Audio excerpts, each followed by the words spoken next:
Começa agora mais um episódio do podcast diário do The News. Muito bom dia! Já vai preparando o seu café sem açúcar e bora para mais uma quarta-feira com você bem informado. Eu sou a Silvia. E eu sou o Pedro. E cá estamos para uma quarta-feira, dia 29 de julho, para trazer todas as informações mais importantes ao redor do mundo para você. Vamos lá, Pedrão. Checkpoint da semana. Puxando aqui o cardápio imundo, um terremoto de magnitude 7.1 atinge o Japão e causa desmoronamentos. Em meio à inflação, cesta básica consome 52% do salário mínimo no Brasil. Infantino quer que empresários comprem cotas da Copa do Mundo. Brasil se torna o maior importador de carros elétricos chineses do planeta. E bilionários assinam abaixo-assinado para taxarem as suas próprias fortunas. E hoje, lá no finalzinho do episódio, não são 5, são 6 histórias, então temos a matéria extra do dia. Agora a gente vai rapidinho para a palavrinha dos patrocinadores e depois a primeira história.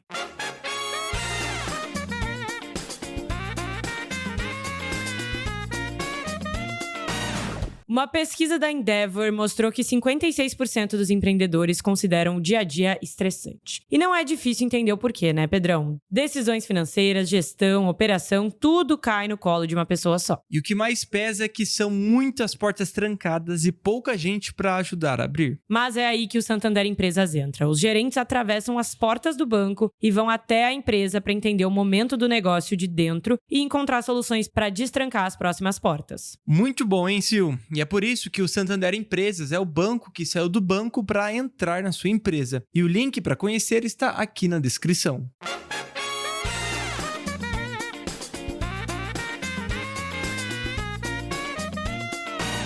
Um terremoto com magnitude de 7.1 atingiu o Japão, deixando mortos e cerca de 50 feridos. O epicentro do fenômeno foi na ilha de Kyushu, no sul do país, com mais de 60 tremores de menor intensidade sendo registrados horas depois do incidente. Outras regiões, como a cidade de Nagasaki, Kagoshima e Fukuoka, registraram abalos. O terremoto foi tão forte que foi sentido até na Coreia do Sul. E um dos incidentes mais graves ocorreu em um shopping na cidade de Kashima, atingido por uma forte explosão depois do terremoto. Uma emissora acredita existir entre 20 e 30 trabalhadores desaparecidos. Além dos desabamentos, um alerta de tsunami para ondas de 1 metro foi emitido por especialistas, mas foi cancelado cerca de 2 horas depois. Aproximadamente 300 mil pessoas receberam ordens para abandonarem suas residências e irem para centros temporários de acolhimento. E por conta da magnitude e de ter ocorrido próximo à superfície, autoridades japonesas alertaram que há a possibilidade de um novo grande terremoto atingir o país nos próximos 3 dias. Para lidar com a situação, o gabinete da premier Sanae Takaishi disse que foram enviados 3,6 mil tropas para auxiliar no resgate e 20 aeronaves militares para coletar informações sobre danos. Takaishi também convocou reuniões para implementar operações. E um ponto importante para vocês entenderem melhor essa história, o Japão registra muitos terremotos porque ele fica localizado ao longo do Anel de Fogo, uma região onde muitas placas tectônicas se encontram e colidem, gerando esses tremores. Inclusive, o país é responsável por cerca de 20% dos terremotos de magnitude 6.0 ou superior no mundo. E assim encerramos a nossa primeira história do dia.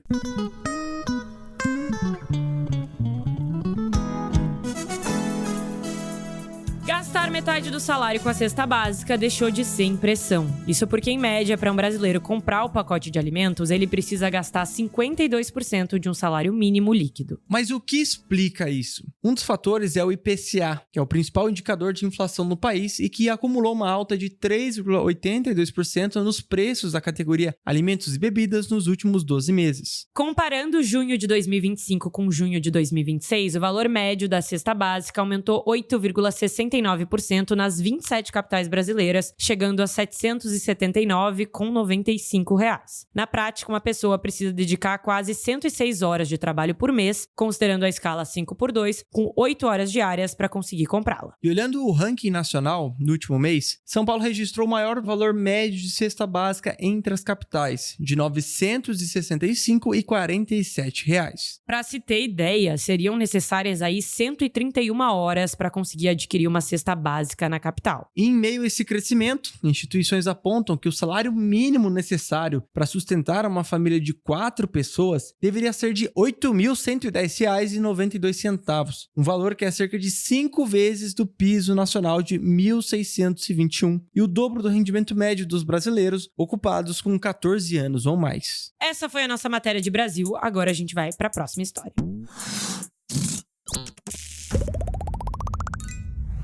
Após realizar a Copa do Mundo mais lucrativa da sua história, a FIFA anunciou uma decisão inédita. A entidade disse que, pela primeira vez, vai aceitar investimentos de capital externo, com a criação da FIFA Forward Enterprise, a FFE. Esse novo braço seria responsável por vender os direitos comerciais da FIFA, que oficialmente é uma associação sem fins lucrativos, como transmissão e patrocínio. A ideia com tudo isso é de vender uma participação de até 20% a investidores externos, captando até 4,2 bilhões de dólares ainda neste ano, com uma avaliação inicial de 20 bilhões de dólares. Lembrando que a FIFA mantém o controle majoritário e toda a autoridade sobre as competições e decisões esportivas. O que está por trás disso, afinal? Pelo Estatuto da FIFA, o ciclo de 2027 a 2031 é o último mandato permitido a Gianni Infantino na presidência da instituição. E na prática, a criação da FFE seria uma forma do italiano continuar acompanhando e influenciando as decisões da entidade, mesmo sem ocupar uma cadeira na FIFA. Além disso, Infantino é conhecido por ter uma proximidade com Donald Trump. Curiosamente, um dos principais investidores da FFE seria Joshua Kushner, cunhado de Ivanka Trump, com a empresa Travel Eternal. A Ivanka é a primeira filha do presidente americano. E a análise é que essas relações poderiam aumentar a influência dos Estados Unidos na organização. Inclusive, na última Copa, o Trump conseguiu reverter um cartão vermelho aplicado contra um jogador americano. Bom, mas nem todo mundo aprova. A UEFA, responsável pela Champions League, chama a iniciativa de uma linha que o futebol não deveria cruzar e questiona a falta de transparência sobre quem vai lucrar.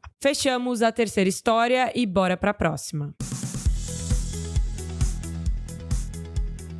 Pela primeira vez, o Brasil se tornou o maior importador de carros chineses do mundo, saltando da 6ª posição que ocupava no ano passado. O movimento acontece depois de um salto de 146% nas importações, que atingiram 5,2 bilhões de dólares. E o motivo por trás disso é que desde julho, o Brasil elevou para 35% a tarifa de importação sobre veículos eletrificados e híbridos. E essa medida intensificou a compra desses modelos para escapar da tarifa antes que ela começasse a valer. Do lado chinês, as exportações são importantes porque têm servido de complemento a uma demanda doméstica mais fraca. E o principal ponto de tudo isso é, de fato, os carros eletrificados. A fatia total dos carros desse modelo que o Brasil compra da China saltou de 33% em 2021 para 87% em 2025. Para especialistas, a demanda brasileira por carros chineses não deve recuar, já que foram bem aceitos entre as classes médias e média alta. Por outro lado, esse avanço mexe com a balança comercial do setor automotivo brasileiro,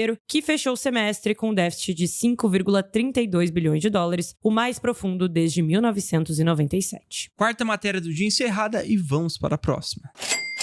Um grupo de 120 milionários britânicos assinou uma carta aberta pedindo que o governo cobrasse mais impostos deles. O pedido surge no mesmo momento em que o país registra uma fuga recorde de ricos. O abaixo-assinado, organizado pelo grupo Patriotic Millionaires, defende um imposto de 2% sobre pessoas com patrimônio acima de 10 milhões de libras, o que é equivalente aí a 67,6 milhões de reais. E por que isso tem uma grande relevância? Porque essa seria a primeira grande provocação pública ao governo Burnham sobre o tema, uma semana após a posse do parlamentar. O pedido chega em meio à especulação de que ele mesmo poderá introduzir o imposto sobre grandes fortunas. E temos um mapa de fundo dessa situação toda, porque o Reino Unido viu seu número de milionários cair 7% no último ano. O país, que lá em 2021 chegou a ter mais de 1 milhão de pessoas ricas, tem hoje 442 mil milionários. Para se ter ideia, esse é o menor nível desde a crise financeira de 2008. E um dos principais fatores para essa queda são o fim do regime non-dom, que isentava estrangeiros residentes no país de pagar impostos sobre renda no exterior, e também a desvalorização do mercado imobiliário de luxo. Agora, políticos da oposição usam essa baixa no número de milionários como argumento contra qualquer novo imposto sobre riqueza. Representantes conservadores dizem que cada milionário que deixa o país significa menos recurso para o sistema de saúde e menos empregos. Fechamos a quinta história do episódio de hoje, mas ela não é a última. Temos a sexta. Então agora você ouve a palavrinha dos patrocinadores e depois a sexta história.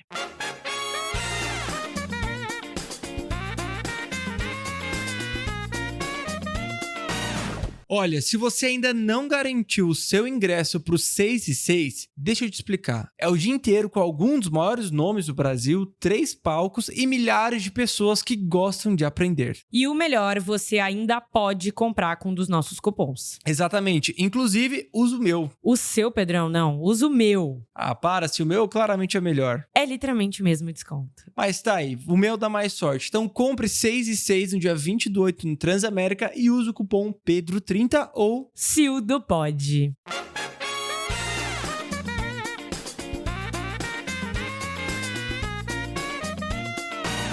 Vamos então com a história número 6 sobre Dubai, porque com o avanço do conflito no Oriente Médio, o turismo da cidade vem perdendo força. Após os ataques de março, as taxas de hotelaria da cidade, que estavam em torno aí de 80%, chegaram a ter uma projeção de queda para 10%, isso mesmo. E para retomar o ritmo, as autoridades lançaram o Dubai Invite, um programa que oferece benefícios aos residentes por cada turista que convidarem para a cidade. As vantagens podem chegar a 718 euros, incluem passagens, refeições e descontos em atrações. Outra medida é a eliminação da taxa municipal de 7% aplicada às contas de hotéis e restaurantes. Segundo a imprensa local, o Dubai Invite recebeu mais de 10 mil inscrições nas primeiras 48 horas após o lançamento. Agora sim, a sexta história está entregue, assim como o podcast de hoje, e nos vemos então amanhã, na quinta-feira. Muito obrigada por ter escolhido ficar um tempinho aqui com a gente hoje e nos vemos amanhã. Foi um prazer, pessoal. Um grande abraço a todos e falou! Esse programa foi produzido por TNS.